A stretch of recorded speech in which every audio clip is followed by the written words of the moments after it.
बिस्मिल्लाहिर्रहमानिर्रहीम। अस्सलाम वालेकुम। इस वीडियो में हम पुश डाउन ऑटोमेटा के बारे में पढ़ते हैं और कुछ पॉइंट्स हैं जिनको हमें याद रखना है और एक एग्जांपल हम आगे देखेंगे।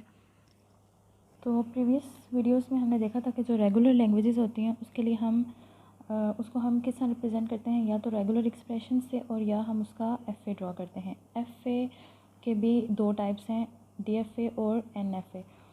इसी तरह कॉन्टेक्स्ट फ्री लैंग्वेजेस के लिए हम या तो कॉन्टेक्स्ट फ्री ग्रामर को यूज़ करते हैं और या हम उसका पीडीए ड्रॉ करते हैं, पुश डाउन ऑटोमेटा। तो पुश डाउन ऑटोमेटा की भी दो टाइप्स होती हैं, डिटर्मिनिस्टिक पीडीए होता है और नॉन डिटर्मिनिस्टिक पीडीए होता है। इस तरह की जो एग्जांपल्स हमारे पास होती हैं जिसमें नंबर ऑफ़ एज़ और नंबर ऑफ़ बीज़ इक्वल होता है, तो उसमें हम उसका एफ ए ड्रॉ नहीं कर सकते क्योंकि फाइनाइट स्टेट ऑटोमेटा के पास इतनी सफिशेंट मेमोरी नहीं होती कि वो इस तरह की जो इनपुट्स हैं उनको रिमेंबर कर सके। तो उसके लिए हम पुश डाउन ऑटोमेटा यूज़ करते हैं जो कि ज़्यादा पावरफुल होता है। पुश डाउन ऑटोमेटा में हमारे पास क्या क्या होता है, एक स्टेट मशीन होती है और एक स्टैक होता है। स्टैक पर हम ये वाली ऑपरेशंस परफॉर्म कर सकते हैं, push operation, pop operation, no operation, या इसको हम स्किप भी कर सकते हैं।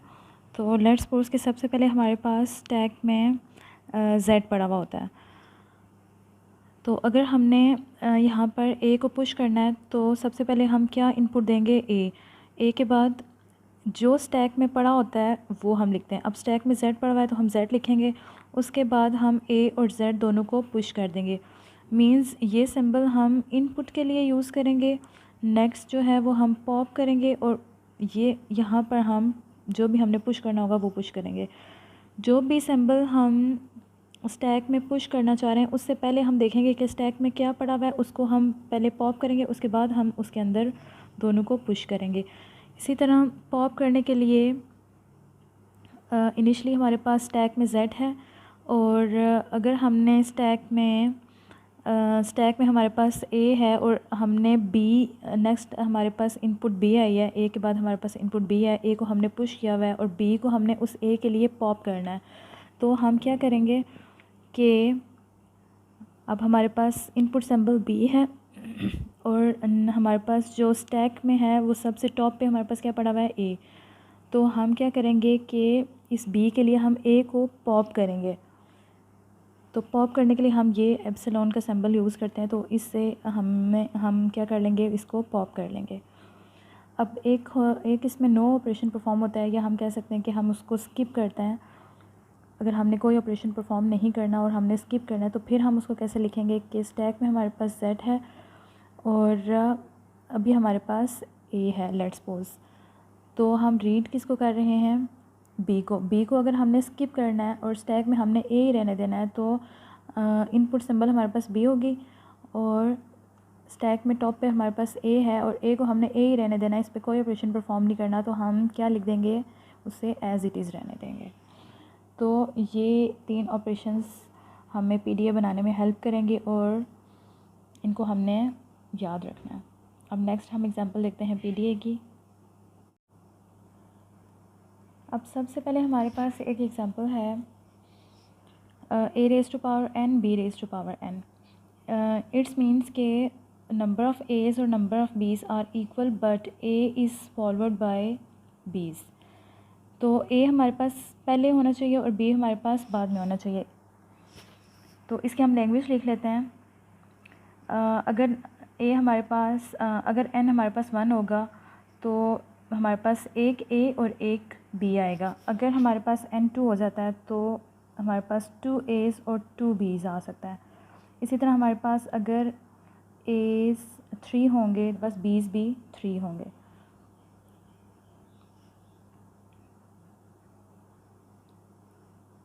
अब इसमें से हम एक एग्जांपल ले लेते हैं।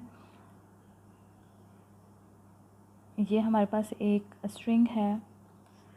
सबसे पहले हम देखते हैं कि सबसे पहले हम क्या करेंगे कि ये जब ए हमारे पास इनपुट आएगी तो हम इसको पुश करते जाएंगे। जैसे जैसे हमारे पास ए आता जाएगा तो हम इसको क्या करेंगे, पुश करेंगे। लेकिन जब हमारे पास बी आएगा तो हम हर बी के लिए ए को पॉप करेंगे क्योंकि हमारे पास नंबर ऑफ़ एज़ और नंबर ऑफ़ बीज़ तो इक्वल हैं, तो हर बी के लिए हम एक एक ए को पॉप करते जाएंगे। जैसे हमारे पास सबसे पहले स्टैक में हमारे पास z है, तो जैसे हमारे पास a आया तो हमने उसको पुश किया, उसके बाद हमारे पास अगेन आया तो हमने उसको पुश किया, उसके बाद हमारे पास अगेन a आएगा तो हमने उसको पुश किया। लेकिन जब हमारे पास b's आएंगे तो हम इस वाले a को पॉप करेंगे, उसके बाद जब नेक्स्ट b आएगा तो हम इस a को पॉप करेंगे, उसके बाद जब हमारे पास नेक्स्ट b आएगा तो हम इस a को पॉप करेंगे। लास्ट में हमारे पास यहाँ पर क्या आएगा, एप्सिलॉन। जब हमारे पास यहाँ पर एप्सिलॉन आएगा तो इनिशियली सारे एज तो पॉप हो चुके हैं, हमारे पास स्टैक में z बचा, तो हमने z को ही z पे कोई ऑपरेशन परफॉर्म नहीं करना और उसको एज़ इट इज़ रहने देना है। तो लेट्स स्टार्ट। सबसे पहले हमारे पास इनिशियल स्टेट है -1। इनिशियल स्टेट पे अगर हमारे पास a आता है तो a को हमने क्या करना है, इनपुट हमारे पास क्या है a, और इनिशियली हमारे पास स्टैक में क्या पड़ा हुआ है z, तो z a और z को हम पुश कर देंगे। उसके बाद हमारे पास जितने भी एज़ आएंगे, यहाँ पर हमारे पास नेक्स्ट ए आया, फिर नेक्स्ट ए आया, तो हमारे पास जितने भी एज़ आएंगे तो हमने उनको पुश करना है। उसके बाद जैसे ही हमारे पास बी आया तो बी के लिए हम इसको क्या करेंगे, नेक्स्ट स्टेट पे लेके जाते हैं। तो जैसे ही हमारे पास बी आएगा, अब बी आया हमारे पास स्टैक में, हमारे पास क्या था, हमने ए को पुश किया हुआ था, तो टॉप ऑफ द स्टैक हमारे पास क्या होगा, ए होगा। तो बी के लिए हमने ए को क्या करना है, पॉप करना है। पॉप के लिए हम ये एप्सिलॉन का सिंबल यूज़ करेंगे। उसके बाद हम स्टेट 2 पे आ जाएंगे।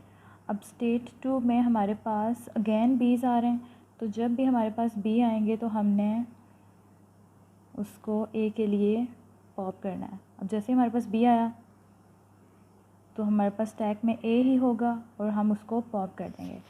उसके बाद हमारे पास जब नंबर ऑफ़ एज़ और नंबर ऑफ़ बीज़ ख़त्म हो जाएंगे तो हमारे पास लास्ट सिंबल क्या आएगा, एप्सिलॉन।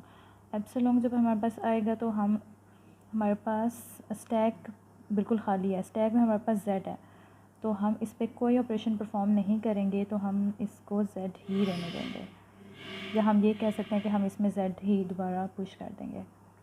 तो ये हमारे पास फाइनल स्टेट आ जाएगी।